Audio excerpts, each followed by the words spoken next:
Good morning, Rayfield. We're going to continue our lessons on famous Afro-Americans, but we're going to shift our gear a little bit because March and a part of February, I think, is also Women's History Month. So in order to fulfill a dual role of continuing learning about great Afro-Americans and great Americans all over the world, from every ethnicity, we're going to study a few women this month so that we can continue. We talked about last month the fact that we had such a phenomenal month, and it was so great. We enjoyed it so much that we're going to continue talking about different people in the world, and maybe you can relate to some of those people, and maybe you can relate to some of the things that they've done, and it'll help inspire you to understand and to know that you can do more and you can make an impact on this world also. So the reason why I'm dressed like this with my wrap, my shoulder wrap, and my headgear here, my hat, is this attire is from the 1800s. This is the type of attire that women wore back then. And so today I'm going to talk for a few minutes about a woman named Sojourner Truth. And then afterwards, I'm going to talk to you about Harriet Tubman. So first, let's talk about Sojourner Truth. And I have her picture here for you to see. Sojourner Truth was freedom's messenger, was her name. That's what everybody called her. And she was born in a place called Hurley, New York. The time that she lived was from 1797 to 1883, long time ago. And this is how they dressed back then. Although Sojourner Truth was not an educated woman, she was a very wise woman. And the reason why she wasn't educated is because at that time, women were not allowed to go to school. However, she had an extraordinary gift of speech. She was born, and her name when she was born was Isabella, and later on she changed her name. She was one of 12 children. Back then, families had big children, and a lot of children, and she lived in New York State. In 1827, however, it was outlawed for people to be slaves. However, she had to run away with her youngest son because she was so wonderful and so extraordinary. They just did not want to let her go. She was motivated by her religious vision. And at the age of 46, she left New York with 25 cents in her pocket and her youngest child and a new dress. And she started a campaign against slavery for women and everybody else. She chose the name Sojourner Truth, and she traveled and she from place to place telling everyone that slavery was over. Sojourner was a powerful speaker. She was often compared to the orator Frederick Douglass. However, she cautioned Frederick Douglass for always talking negative and talking down and saying, "Don't you believe in God? There is a God. We're going to be okay. Things are eventually going to be okay," was one of the things that she would always say. People thought that she had a mystical effect on the audience when she talked. She was very believable. She was very convincing and tell them everything is going to be okay. And even though many, many times she was physically incarcerated, that means put in jail, she would continue to talk and talk and talk and let everybody know that things were going to be okay. She was a brave, brave woman, and she would not stop talking and telling everyone that things were going to be okay. In 1863, President Lincoln abolished slavery. it was outlawed. It was illegal to have anyone as a slave, male or female. And she went from city to city telling people, it's over. Things are okay now. It is over.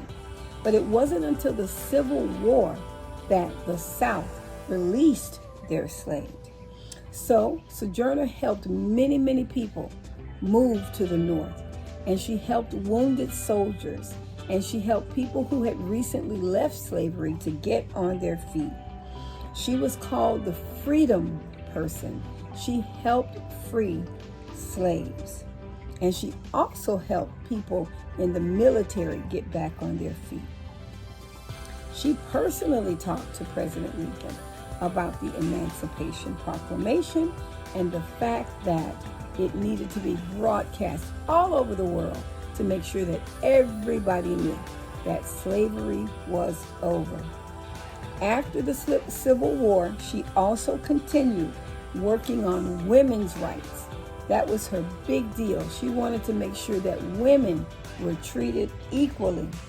She dedicated her life to opening doors of freedom to all people. Sojourner published a narrative in 1875, and she lived until she was 86 years old. Wow. She spent her whole life helping other people, and she lived until she was 86.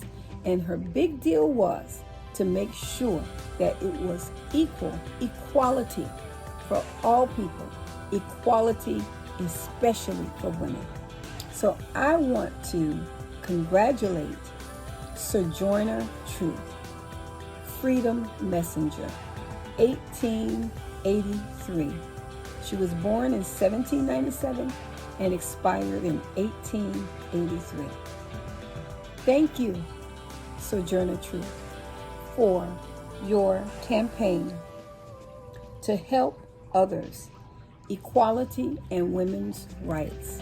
Sojourner Truth, another famous Afro-American.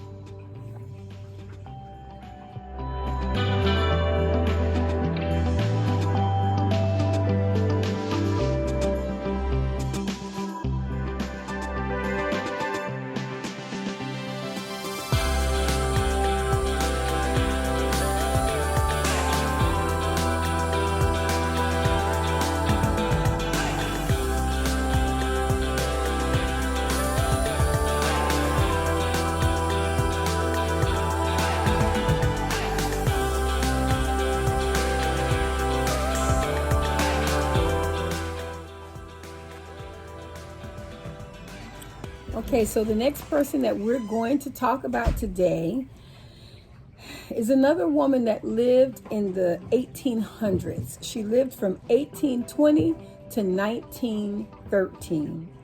And her name was Harriet Tubman. She had a nickname though. They called her Black Moses. Let's find out why. Remember I said that the reason why I'm dressed like this is because this is the way that women dressed in the 1700s. So Harriet Tubman stated, "I never run my train off the track, and I never lost a passenger." With a small band of runaway individuals huddled together behind trees, Harriet Tubman would help people go to the north to get away from slavery. They would escape to freedom, and escaping to freedom means that they were moving to the north. Now remember when we talked about Sojourner Truth, how she told us that she had to help people get to the north because in the South they did not recognize the Proclamation Emancipation. Okay? Harriet Tubman was born in Maryland, and again, big family. She was one of 11 people. She took the risk over 11 times of helping people move north, and that's how she obtained the name Black Moses. Harriet returned to her plantation. She came back and she got her sisters, her brothers, her cousins, even her mother and her father. She helped them move north to get away from inequality. Using an established route called the Underground Railroad, Harriet made 19 dangerous rescue trips to help other Afro-Americans. She helped them by providing them clothes, by providing them food, by having houses and friends along the way that would allow them to stay while they moved north. So there was a bounty put out for her of $40,000, which was a lot of money in that time, for her capture. However, they never caught her. She was very smart and very intelligent. She led more than 300 people to freedom, and according to her, she never lost a passenger. Harriet received many honors, including the medal from Queen Victoria of England. It was a great freedom fighter medal, and those were her last years in poverty. When she finally received that medal, the government provided her a pension for nursing the individuals that were coming out of the Civil War. And she used the money that she was given to establish a place for aged people to live after they had left slavery. Wow, what a phenomenal person to take your own money and to make sure that others became free. And so that's why she was called Black Moses. Again, her name was Harriet Tubman, and she lived from 1820 to 1913.